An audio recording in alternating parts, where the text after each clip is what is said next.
Bonjour à toutes et à tous, on se retrouve aujourd'hui pour l'étape 19, 20 et 21. Donc deux étapes de plaine et un contre-la-montre entre les deux.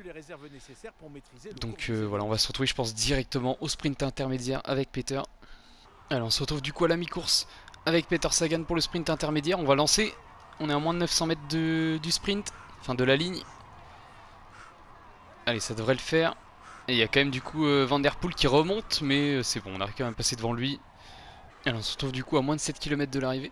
Et j'étais en train de voir, quand on voit l'énergie qu'il a encore Nils Politt en cette fin de Tour de France, je me dis que le chrono qui suit, donc l'étape d'après, pourrait potentiellement lui convenir. Même s'il est légèrement vallonné, mais ça peut lui convenir, il est tellement puissant et tout.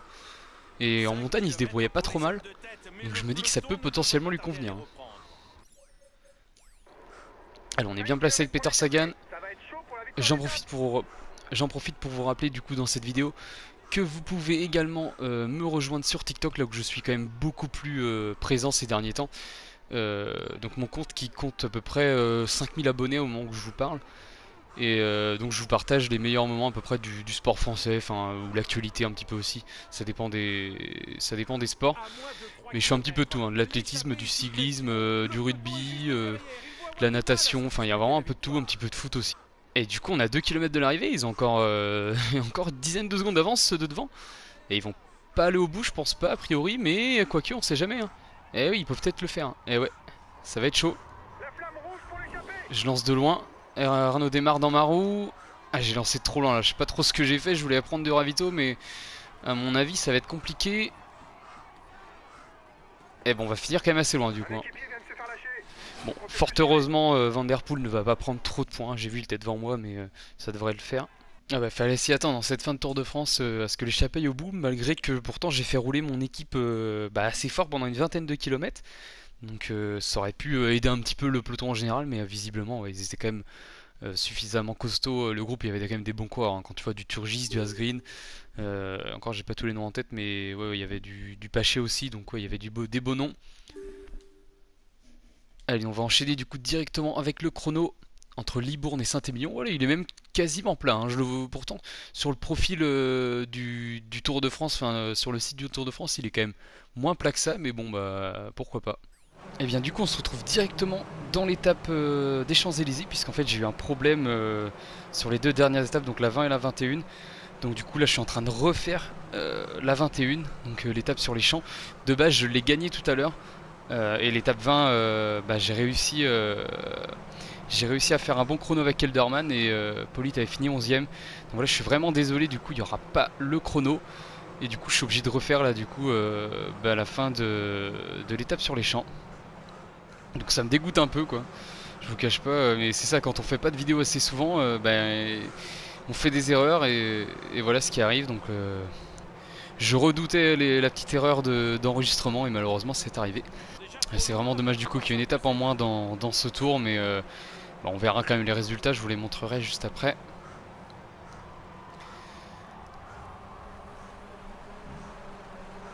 Allez, on va essayer de regagner l'étape avec Peter Sagan. J'avais attaqué à ce moment-là, mais cette fois-ci il y a aussi Pierre Latour qui y va. Pierre Latour qui essaye de surprendre les sprinters. C'est une bonne idée, hein. Est-ce qu'il va continuer à relayer? Je vais prendre sa roue. Hein. Oh, on est carrément bien sorti là. En plus on a Pierre Latour pour nous emmener, je pense que clairement c'est une free victoire celle-là. Hein. Free win. Hein. Clairement c'est cadeau. Je vois pas comment on peut passer à côté. 14 secondes d'avance, d'ailleurs je veux dire à tout le monde de suivre les attaques, ou même carrément d'attaquer. Pour pas perdre de temps. Et là normalement c'est gagné pour Peter Sagan et Pierre Latour qui m'aura surpris pour le coup. Et je vais gagner encore plus largement que je ne l'avais fait du coup avant de refaire cette vidéo. Et super victoire de Peter Sagan. Ah, on n'a pas eu la petite célébration, c'est dommage. Et donc on va pouvoir voir les podiums de ce Tour de France. Au cours de ces 3 semaines de course, il a su déjouer tous les pièges du parcours tout en maîtrisant ses rivaux. Voici le grand vainqueur régulier tout au long de ce tour. Et notre magnifique maillot vert de Peter Sagan.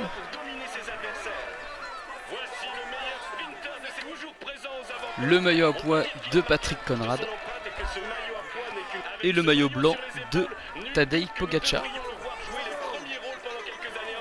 Allez, du coup je vous montre vite fait les résultats du chrono. Donc c'est Wout van Aert qui s'est imposé devant Primož Roglič. Nils Politt qui a finalement fini seulement 11e et moi j'avais contrôlé Kelderman et j'ai fini 43e. Donc j'avais fait un chrono assez moyen, on va pas se cacher. J'étais même d'ailleurs derrière Peter Sagan, mais ça m'a suffi quand même pour passer devant Carapaz. Et il y a aussi Uran qui est passé devant Carapaz pendant le chrono, donc gros chrono d'Uran. Le classement général, on le voit. Donc Primoz Roglic qui s'impose devant Pogacar, Kelderman, Uran et Carapaz, donc vraiment un beau top 5.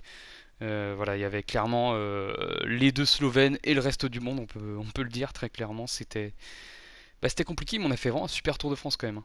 J'ai regardé au niveau des victoires, 3 victoires avec Peter Sagan, 2 victoires avec Kelderman et une victoire avec Conrad, donc 6 victoires, un beau Tour de France. Surtout 2 victoires vraiment en sprint avec Sagan, donc moi qui n'ai pas forcément très à l'aise en sprint habituellement, ben c'est vraiment une bonne nouvelle. Voilà, le maillot à poids c'est facilement assuré. Idem pour le maillot vert qu'on a vraiment cartonné, j'ai envie de dire, en troisième semaine pour l'assurer. Le maillot blanc c'est Pogacar. Classement par équipe, on finit quand même troisième, donc c'est pas mal. La combativité, on est cinquième avec Conrad, donc ça reste aussi correct. Bon, on aurait pu faire un peu mieux, mais bon, ça c'est quand même un classement, on va dire, pour les petites équipes en général. Donc c'est pas forcément le plus important pour nous. Donc voilà, merci à tous en tout cas d'avoir regardé ce Tour de France en entier. Et d'avoir aussi patienté parce que c'est vrai que ce Tour de France aurait dû être fini depuis au moins déjà 2 mois. Je sais pas du tout si on va se retrouver sur ce jeu prochainement ou pas. Donc je préfère rien dire pour l'instant. Et puis voilà, comme je vous l'ai dit de nombreuses fois, voilà, désolé de faire un peu de la pub de ouf, mais n'hésitez pas à me rejoindre sur TikTok, il y aura le lien dans la description et dans les commentaires. Donc voilà, un grand merci à tous, je vous souhaite une bonne fin d'année si on se revoit pas entre guillemets avant. Et voilà, hein, il y aura aussi bientôt le rugby là, il y a la tournée d'automne, donc enfin moi perso, je sais que je vais pas rater ça. Allez, ciao.